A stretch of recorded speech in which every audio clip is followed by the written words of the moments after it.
we have a lot of customers that want organic produce, so that's. You're also selling, are you selling meat and dairy and the whole 9 yards? We do the whole thing. We're full Yes. service. We have, full service food service departments, and we have meat, and we have everything really. We don't have any pharmacy, but we have every other floral, bulk, yeah, grocery. Great, thanks. My name is Tommy, and it's fabulous to be here and to be up here with all these folks. I'm here on behalf of Good Eggs, and if you haven't seen the site, it's goodeggs.com. And we're an online marketplace, and we exist to help local food systems grow. So what I do, I help farmers become affiliated with Good Eggs, and I help farmers sell their food through goodeggs.com. And really what we're trying to do is connect customers with their farmers and food makers in a really direct way. So thinking of it as us being a distributor is one way to think of it, but really we'd like to give the tools to the farmers and to the customers to connect directly. And what that often looks like on a day-to-day basis at our food hub in San Francisco is people are going online to goodeggs.com and they're buying their cheese from Spring Hill or from a number of different cheesemakers. They're buying their eggs from another rancher down in Pescadero. They're buying their produce from possibly you folks at the beginning of the year, and they're all putting it into their basket and checking out like you would to buy from, I don't know if Amazon's a good example, but it's an e-commerce site. So you go online and you buy your local groceries. So we work really closely with farmers to get their products up on the site so that folks in the Bay Area can go online and buy all their groceries from local food makers and farmers. We also have marketplaces opening up in Brooklyn, New Orleans, and Los Angeles that we're really excited about. They're very small. In San Francisco, we're doing about 1,000 orders a week, and we just started helping farmers and food makers distribute in March, so we're pretty excited about that. And as far as volume goes, if you're a farmer and we have a farmer right now out in Sonoma. It's one woman on a 1 acre farm, and she is selling 2 or 3 plant starts a week because that's what she can do. And that's amazing. And next week, maybe it's 6. And the following week, maybe by the beginning of the year, she'll be selling 20 plant starts a week. But we also work with Full Belly and River Dog, and we have cases of food coming in to our warehouse that's already been purchased by customers online, and they go out that exact same day. So as far as volume is concerned, whatever you're growing, we'd love to help you sell. How is it delivered? We have dispatchers, so we have folks, that's actually how I started working with Good Eggs, was they needed help figuring out how do we distribute this food. So we have folks delivering to the doors, or we do CSA style pickup spots. Great, thank you. My name is Matt Greco. I'm the executive chef over at the restaurant Winty Vineyards. Winty Vineyards, of course, is one of the oldest and largest wineries in California. It's been now 131 years.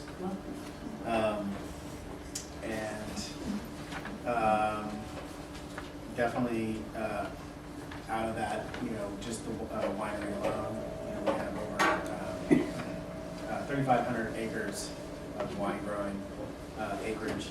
We also have a cattle company, about 400 head a year, which also is that it takes about 1,500 acres, and completely different, separate from the wine acres. And I run the restaurant, and the restaurant has been there for now almost 28 years. I've only been running it for 2. So there's a lot of history there. My produce needs, I purchase somewhere around anywhere between $25,000 and $40,000 in produce a month. And some of that is actually offset by, we have an on-site half-acre garden run by a master gardener who's been an employee of the company for about 25 years as well. And so that's been a really interesting challenge to try to coordinate all that with with our needs, and then keeping it, keep making it sustainable throughout the week. What came on, a lot of it was, we would have this great stuff from the garden, and we'd blow through it in like 3 or 4 days. And then really trying to sustain and then making sure, that we utilize everything. So, my biggest challenge is, just utilizing all that stuff in the garden. As far as produce goes, my needs are,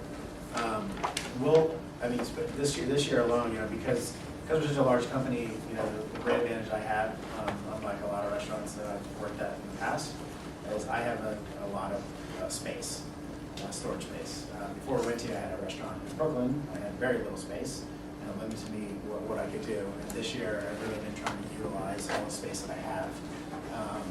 For example, Sean, I take Sean's all number 2s from Terrabella, and when we kind of just worked out a deal with him, we can just drop them off. We have a large room that's held at 60 degrees, and we store them there. We also have a far extra walk-in where we raise our own cattle. We store an entire stealer in there and any backup produce. One thing that we do that we've been doing is buying a lot of number 2s from farms, and then just storing them and preserving them in various ways. So. Great, thank you. Well, I'm going to start off maybe with actually a question for all of you, and Dina, if you're going to be sort of speaking from the wholesale perspective, which is how do you typically get connected with producers? How do you prefer to communicate and place orders, and how do I, as a new producer, get my foot in the door with each of you respectively? So maybe start with you. Sure. Earlier you heard the words about taking samples, a little saying, and that's, words are great, but the food tastes better. And that you can, oh well, you all know who I am, right? Yeah. You can tell someone, you can send them pictures all day long. So when you actually show up, and you're looking them in the eyeball, and they're looking at you, and you're talking about this food that's right in front of them, and you put it into their mouth, it makes a huge impression that you cannot do any other way. It just, that face-to-face thing, you can't Skype it, you can't tango it, you can't ovo it, right? You gotta do it in the face-to-face realm. And the way that you start that is, for you, the farmer, to broach me, the wholesalers, you pick up the phone and say who you are and where your farm is, and can I come and see you? And then you set up that date so that the buyer is expecting you. They've made time for you. I'm like, okay, it's time for you to come now. They actually make time in their day for you to come. You make a pitch. You give them, as Maurice had said, you bring them your availability list. A little, I call it the yapper, okay? I'm a marketing person, I call things like that, yappers. You bring them your yapper, tells the story, tells your what you're gonna have, how much you're gonna have, when you're gonna have it, and then you work out the logistics. Those are very key factors in working with a wholesale operation, and also in retail, are your logistics. When should I call you? What's the best time of the day? How would you like it? Is that a phone call? Is that a fax? Is that an email? How would you like me to communicate with you? So you set up the terms of your relationship, and then you kind of take it from there. There's something called sealing the deal, right? So before you walk away, you reiterate everything. Okay, so you would like your availability list faxed to you on Monday mornings, no later than 6 o'clock. You'll place your order on Monday, and you expect to get your order on Tuesday. Come to the back of the warehouse, we'll offload you, and you would like me here no later than 7 o'clock. And you agree upon your prices, you look each other in the eyeball, you shake hands, you go away, and then you do exactly what you said you were going to do. Thank you, that was extremely clear. Everyone get that? I think, for from my perspective as a retailer, a lot of these same things do apply.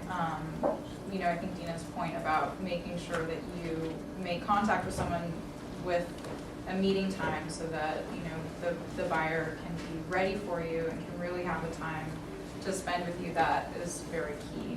Because, you know, I think there are a million things happening every moment of the day, and if, you know, you're showing up trying to, you know, to sell your products to a buyer without them expecting you, they're probably not going to be available to give you as much attention as you really need. It's going to be a little bit of a frustration. So, you know, really making sure that you set a time to come in and to show your products and to tell your story and to set the time for that and to talk about why your products are special and, you know, who you are and all those kind of storytelling pieces are very important. And especially, you know, for a retailer like myself who, you know, is based in the Santa Cruz area, we are knee deep in farms. You know, there are a million farms who do probably all the same products that, you know, you have grown and you think you do a great job of, and, you know, whatever you think sets you apart, you need to have the time to really make that case. And then, you know, to have the logistics part of it worked out before you come to the store is very important as well, you know. So like Dina said,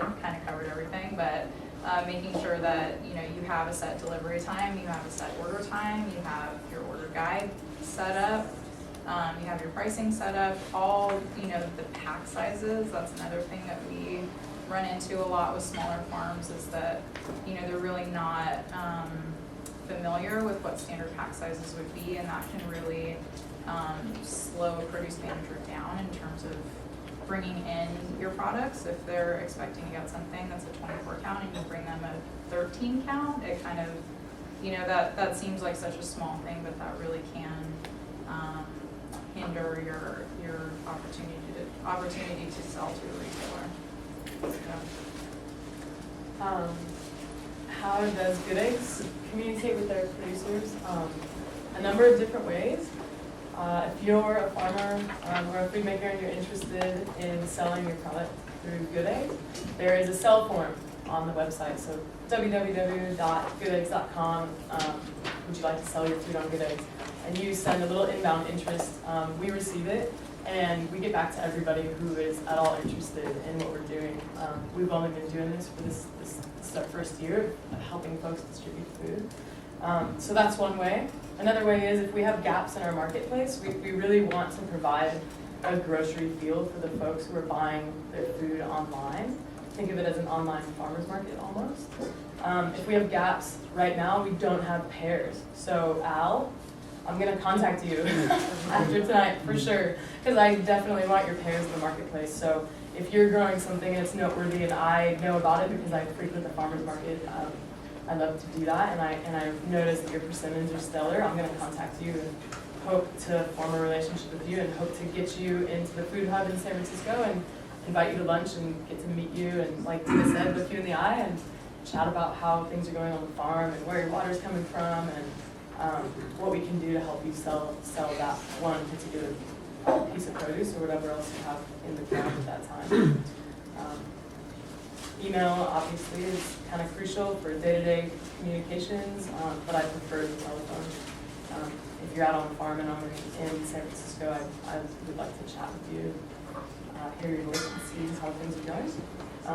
Also, Kirsten is in the back there. She's my colleague in this, and we love to go to the farms. We love to get out of the city and go and see what's happening, where things are dusty and where things are growing. So we really love to come to you. We know that farmers are some of the hardest working people on the planet, so we like to make it easy and not demand that you come to the city. We want to meet you where your food is from.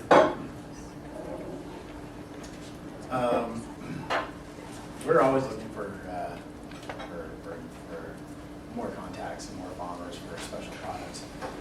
Exactly, like I think, you know, for us it's kind of a dual relationship. You know, we get to know someone, we can definitely talk about, like, you know, do you guys grow this? You know, what about this? And then also, you know, probably even more so just that inspiration. So, for example, we start bringing in some sort of special plum that we've never seen before, and we get really excited about it. Okay, what about next year? Can we get more of these? What is the season? When can we get them? How much can we get them? And then, delivery is, is huge. Mainly, I'm all for going out and getting stuff myself. I find myself really busy, and our schedule changes a lot. I try to get to the farmer's market on Saturday. You might see me running around with a ton of Mexicans. I try to do that, but then I just go and I spend an hour, and I'm just kind of like a crazy person, just buying about as much produce as I can fit on my dolly and throw it in the back of my car. So that's not always the answer. Definitely delivery, and I think for us too, it's just as long as we know when you guys are coming, we understand that it's not like tomorrow morning or the next day, because like I said, we buy things in bulk. That's kind of worked out well for us, and I think for smaller farmers, we always want to make sure that it's worth your trip. And I think for anything, especially for us, we're not in the city where there's tons of restaurants around, where you can get several locations. It's just us, and that's it. There's nothing really else on the end of the road except for us and hiking trail.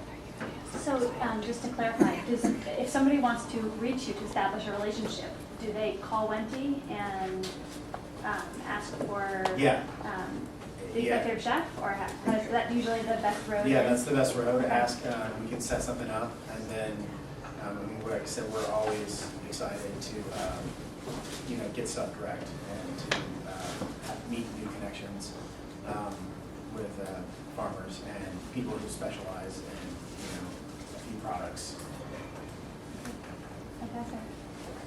So one thing that's come up now in both panels that I think is really important is this idea of post-harvest handling, pack, grade, all that type of thing.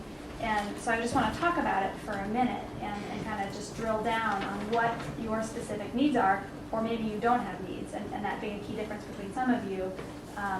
But so, with wholesale, first of all, how do I find out about some of these standard pack sizes?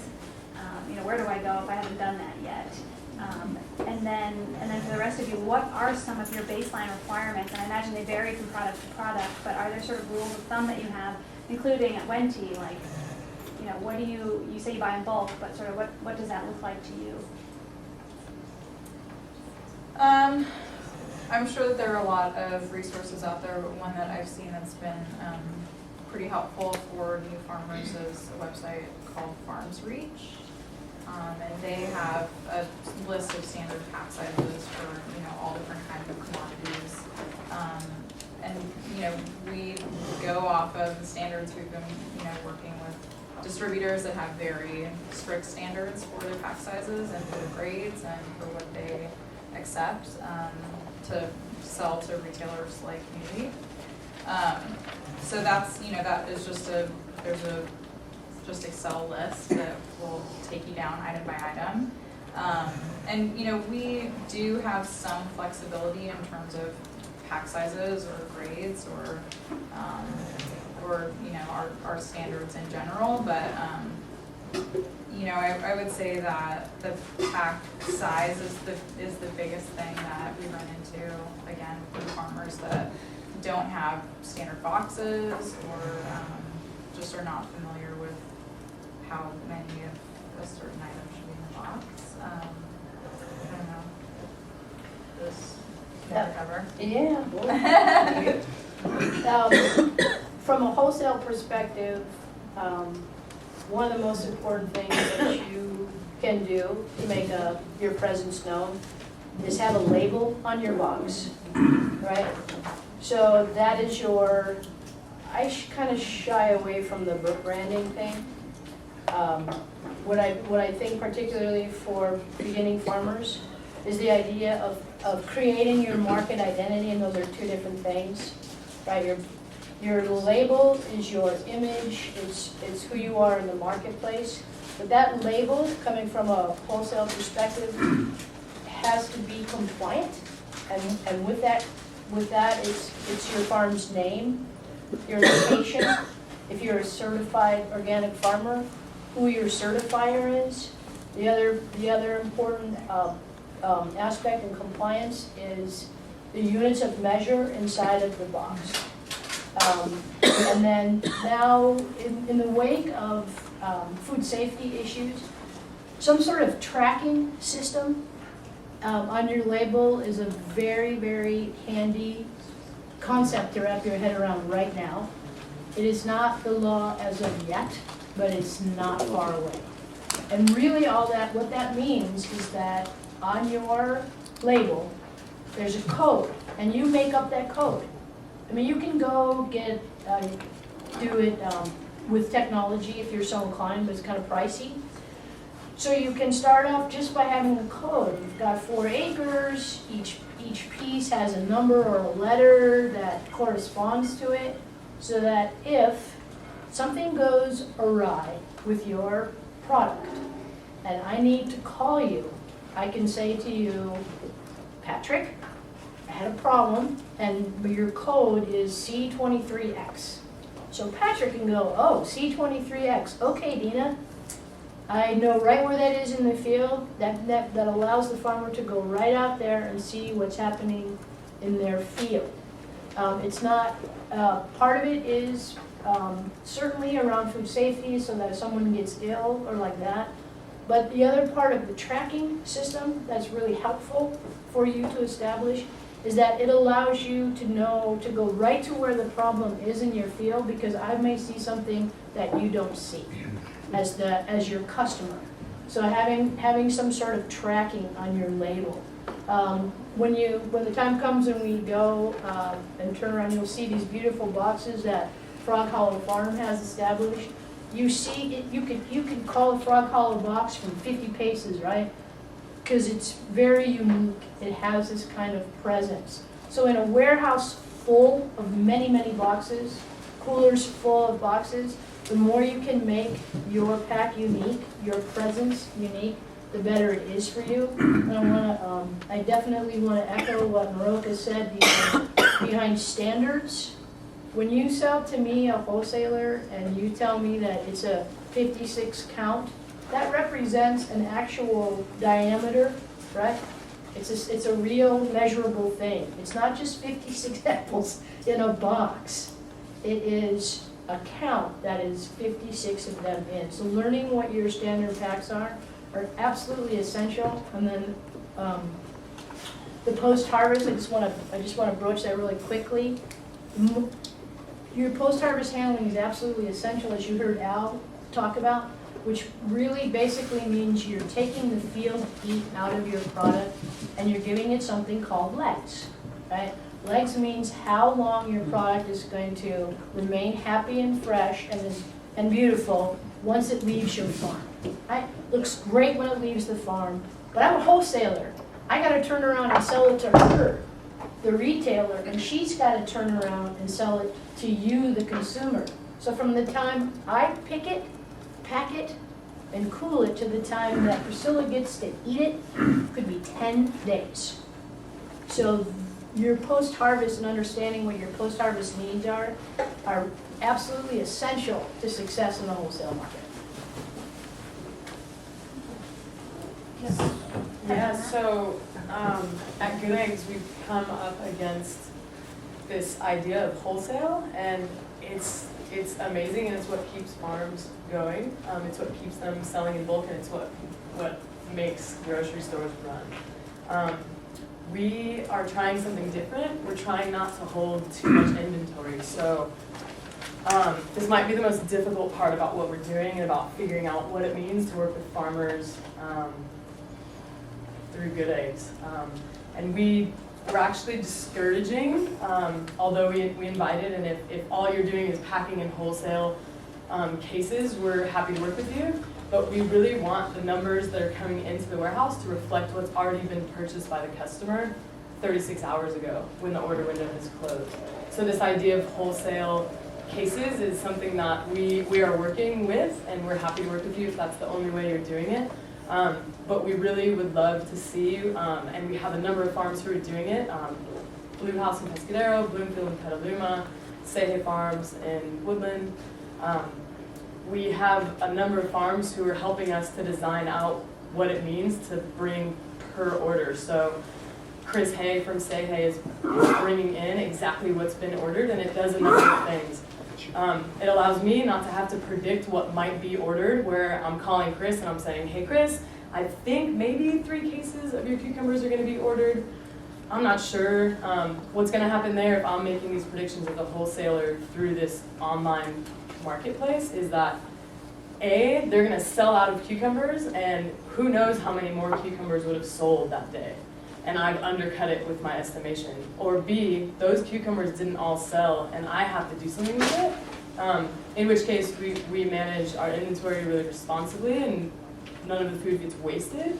But it's still, there's waste built into some of these wholesale and retail models that we're trying to change based on what we're doing, and we have the technology and we think we can do it. We have some farms who are a little reticent and who are not ready to break cases for us, and that's totally fine. And we understand that, and we're really grateful for them working with us because we're new. There's a new model that we're trying to create. But we work really hard to get what's in our warehouse out that day or the next day, so we don't hold a ton of inventory, and it creates a fresher product the customer is getting. It reduces waste. We have almost no waste in our warehouse, which we're really proud of.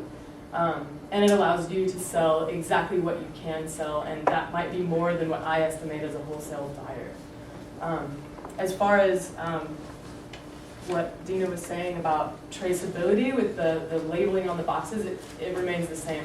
We expect there to be the number of units, so if it's 13 pounds of apples, it's 13 pounds of apples, or if it's 26 cucumbers, it needs to reflect, the number needs to be reflected on the outside of the box, as well as where they were grown and if it's organic certified.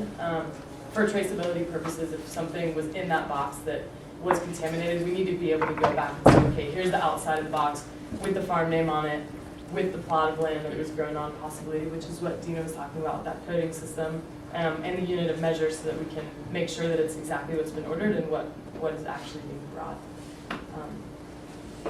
That's how we deal with packaging, and it's something that we're really designing out, and we really appreciate feedback from our farmers who are working with us, and if it's too difficult, we're going to change the model. But as of now, it seems to be working, and we're pretty excited about it.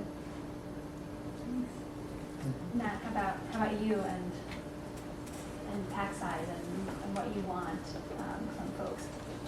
Yeah, I mean, just going back to exactly what you said about consistency, we've dealt with farmers, we've dealt with farms where it's, and it's, we recently, our company as a whole wanted to put this entire, have the entire company under this one inventory system.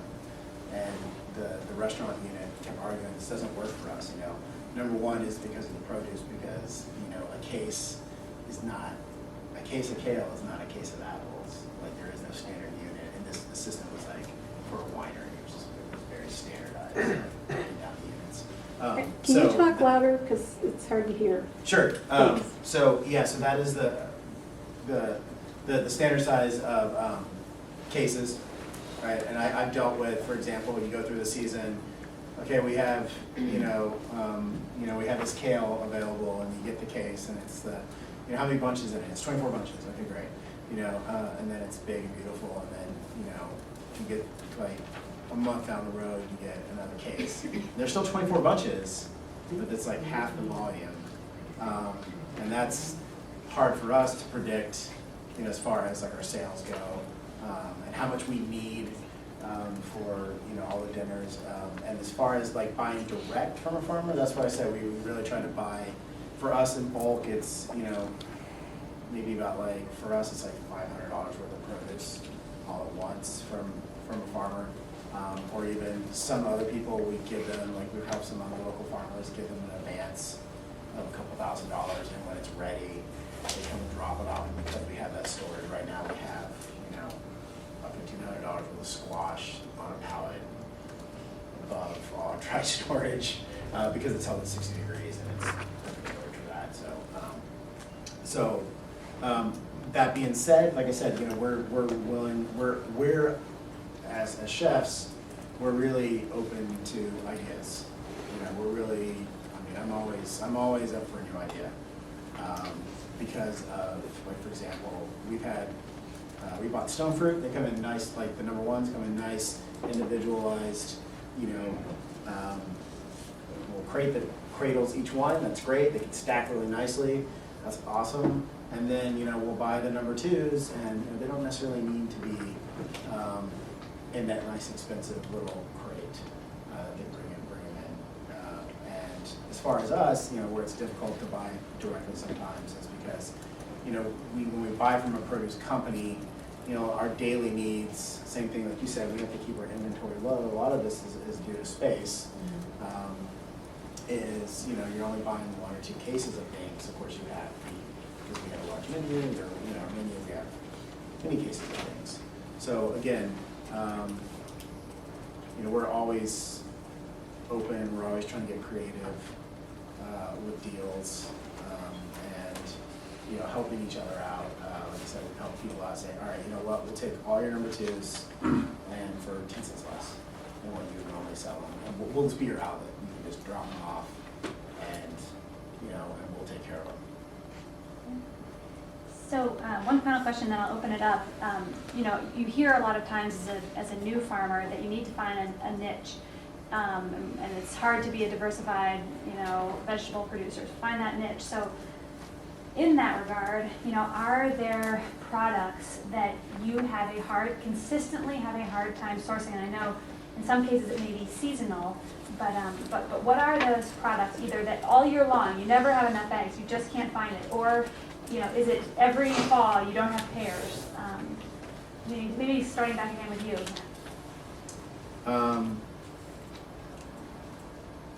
Greens are a big one. Lettuce greens.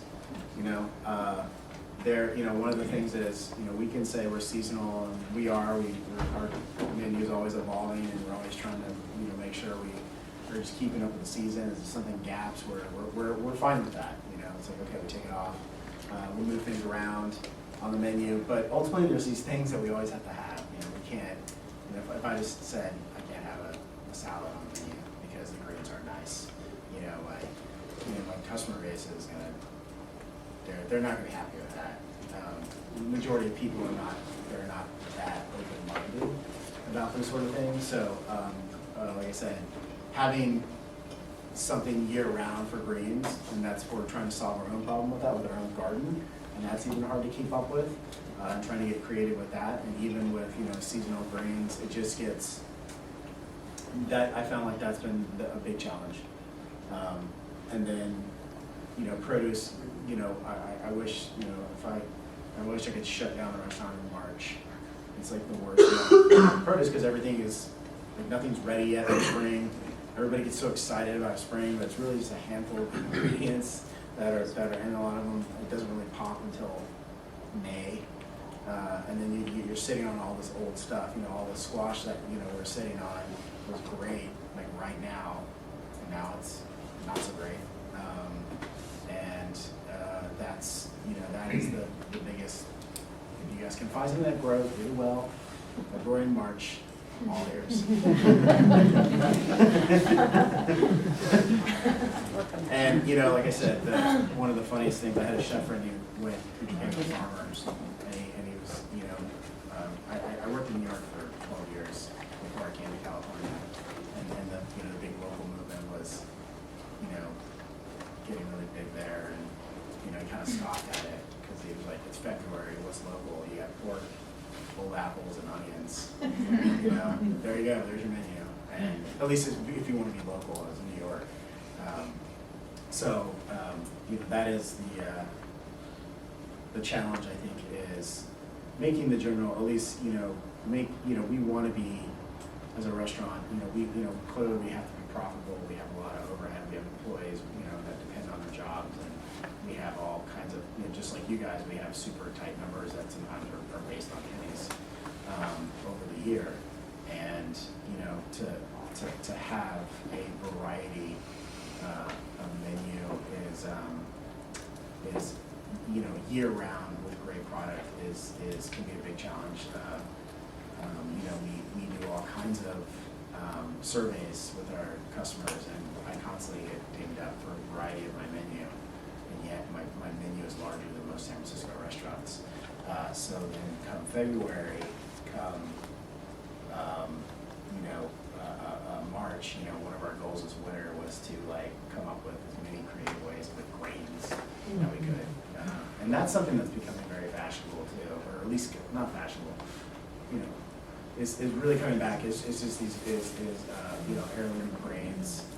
A lot of chefs are using that because we really want to be sustainable and local and super hyper seasonal. That's what we fall on during those months of watery celery root and March and these sort of things, or stuff that had been stored. Potatoes now getting sugary because they've been sitting for so long and they're just gummy because their starch is now starting to convert to sugar, and people get angry. Why are my French fries? And then you can't serve French fries, and then it's a huge thing. So grains. Yes. Alright. We cannot keep enough eggs in the marketplace, good eggs. There's a really high demand for. Big joke. Yeah. There's a really high demand for pastured eggs, for really high quality eggs, and we sell out of all of our eggs every week. I know it's an expensive endeavor to begin, but I have a market for your eggs. Pastured meat, that's another one. We're consistently looking for sustainably raised, humanely raised meat, pork. We'll take your goat, we'll take your sheep. Sheep's milk, actually, sheep's milk cheeses, there's a pretty high demand for that right now. I'm finding there's a lot of customer feedback that we get. That's a pretty consistent one. I know there are a couple of growers in California along the coast who are growing farro, but I feel like that is a niche market. You can get it all over Italy. You can buy it from Italy here in Whole Foods and whatnot. It's rather expensive, and I think people have a hankering for some local farro. Some of the more what people consider ethnic vegetables, so the Asian vegetables, the bitter melons. Kristen, help me out here. There's a pretty big demand for the mizunas, curry leaves, kaffir lime leaves, things like this. People are pretty excited to find, and we have a hard time finding them. Quinoa greens, I feel like that's going to be up and coming. We have one grower right now growing them, and they sold well, and people are excited about them. They're really nutritious and really quite tasty. That's a small list that we are always looking for. Yeah. Okay, just going back with eggs. I mean, eggs is definitely a big one. The how many eggs like a restaurant goes through, and just the price of an organic egg versus a non-organic egg it's quite different, and it seems like very small, but over the year it can really move. Strangely enough, it can definitely move our number. So we're always looking for lots of eggs as well. And then, for us, we kind of are expected to have a certain selection of products year round. So obviously when things are not in season and there's a lot of produce coming from Mexico, we always have demand for, those products grown locally. And of course, that's a huge challenge. So I'm not expecting that anyone's going to be growing zucchini for us year round. But I would say that, the biggest opportunity that, also takes a lot of time and would take a lot of investment would be fruit. There's not a lot of local fruit out there. Mostly we see local farms that do row crops. So, it's kind of a flooded market. Again, in Santa Cruz, there are so many farms that grow green kale and dino kale and rainbow chard, but there are very, very few farms that do fruit. So, if you have the time and the money to invest in fruit, I think that's something that really people will look for more and more. There's, again, just so few. We do so so much fruit through distributors that are buying their fruit from Fresno or from, Dinuba or places that are not local to our stores. So, even we don't have local grape producers or,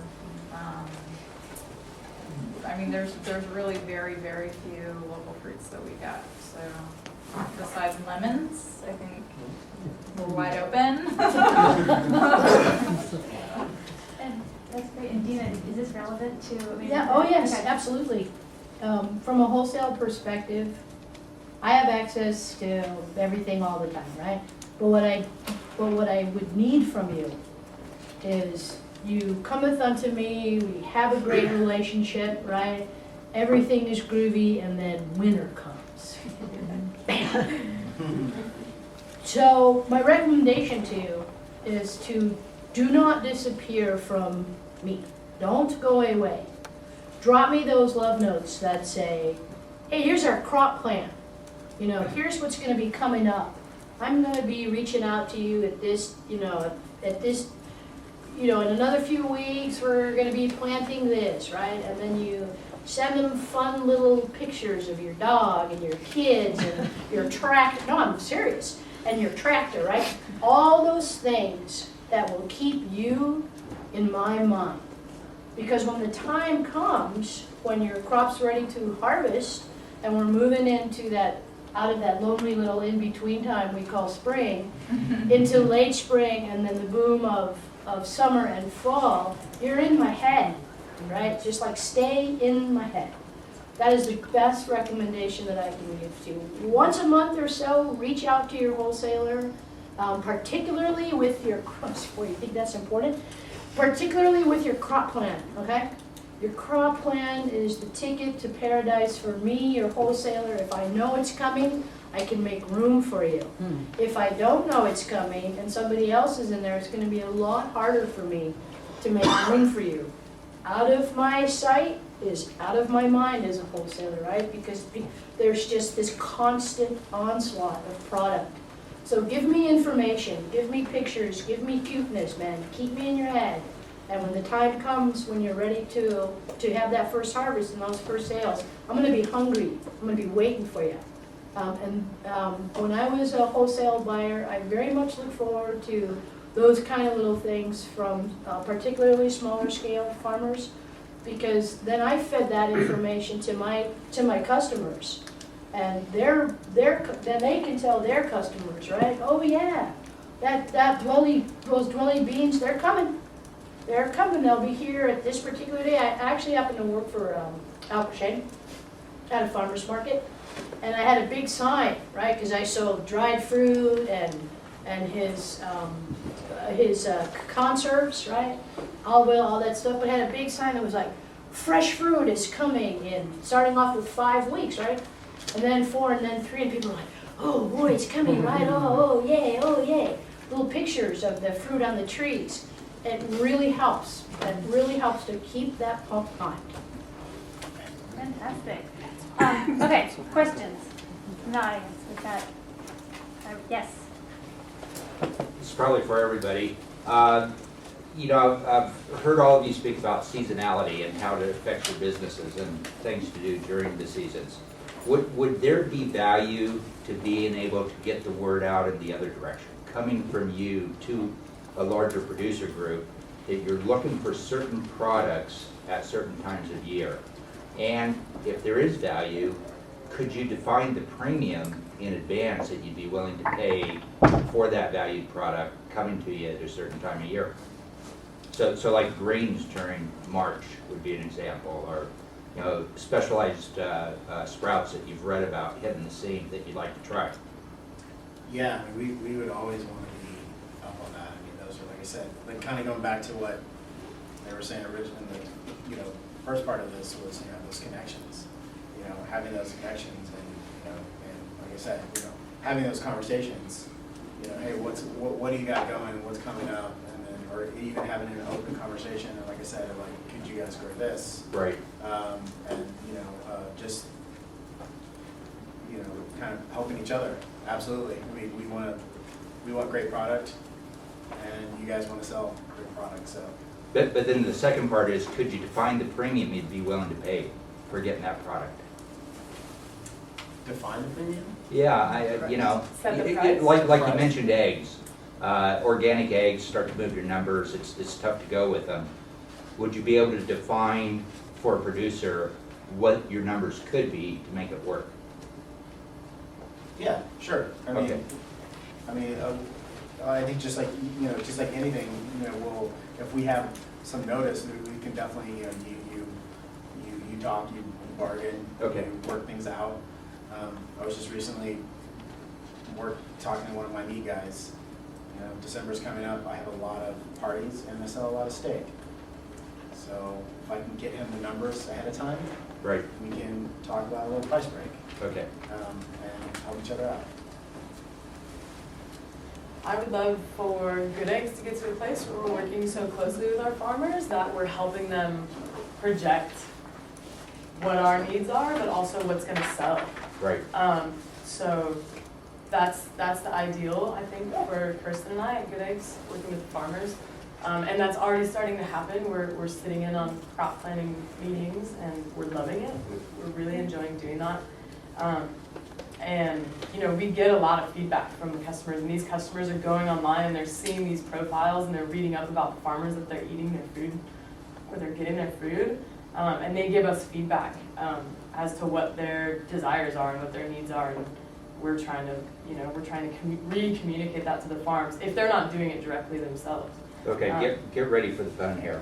So I'd assume that you have egg heads in the back rooms working on data plans and data access They're strategies. excellent at it. Right. Yes. Good girl. Yeah. Give it back to me. Yeah. But as far as setting a premium, if you're managing your inventory and you're setting your availabilities and managing your web stand is really the language that we use, and you're a farmer and you're doing all of that within reason, because as a lot of the growers were saying earlier, you don't want to set prices that is undercutting another farmer or that is way too high. We don't want to appear boutique-y. Right.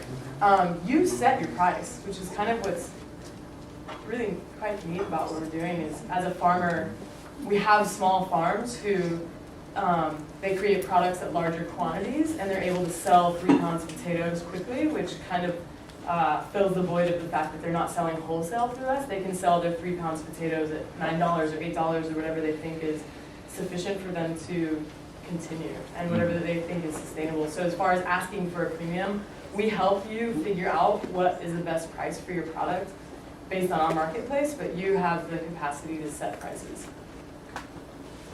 All right, we'll do one more question, and then I know I'm cutting it short, but we're gonna hang out and eat pears and cheese and ask questions informally, so. Thank you. I just was wondering if any of you purchase from farms that use reclaimed water. Is this a limitation? Is this one of the questions you ask? We don't, that's been kind of a large topic for our customers, is obviously water is a very hot topic, and we have, contacted our farms and have looked into their water sources, and reclaimed water is something that customers have an aversion to, so that kind of has just come up. I mean, it's not a set in stone standard, but the farms that are using reclaimed water do not do well in our stores. Just to chime in on that, I think it's a little issue because of the purple pipe in San Jose and that opportunity. And the problem is things like the cadmium levels and the heavy metals coming through. So I don't know, I had to research that and I stayed away from that. Well, that's actually misinformation. I'm not going to go into it, but that's just totally not true. It's totally licensed by the state. Most of the organic produce grown in Monterey County is grown in recycled agricultural grade water, which is tertiary grade. It's 99.99% the same as potable water. The only difference is you can't, there are large molecules that plants cannot pick up that humans can. The reason we can't put our mouths to the pipe is because There are shampoo molecules and things that cannot be broken down by the process. The ground soil breaks those down and plants can't pick them up. So it's totally safe. There's a ton of research out there. Whatever you're saying, that's some particular farm. I was referring, I'm in Alameda County, and I was referring to something close by, Santa Let's Clara talk County. water over cheese. And give a big round of applause to our